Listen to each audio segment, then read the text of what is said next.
Po, sigurisht që ka. Duhet gjithmonë ta kemi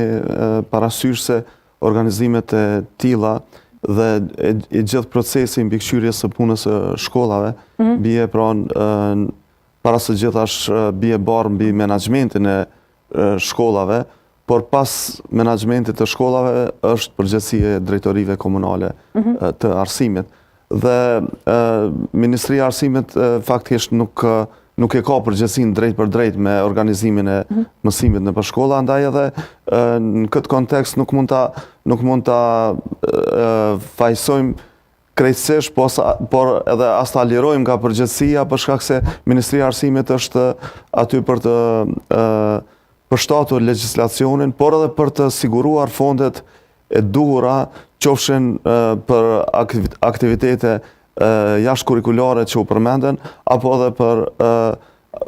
edhe për shpenzimet të cilat janë të ndërlidhura me procesin mësimor. Natyrisht që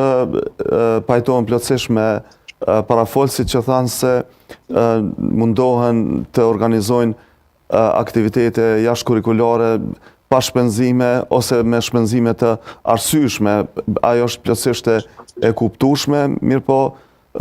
personalisht mendoj se duhet të mundohemi të mos krijojmë ndarje të tilla në mesin e nxënësve, sepse siç e përmendi edhe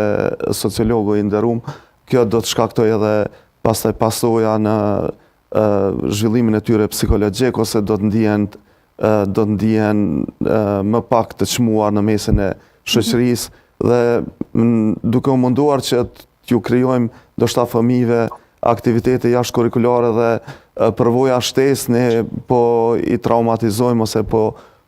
i vendosim ata në një pozitë jo të lakmueshme. Natyrisht jo të gjithë, mirë po duhet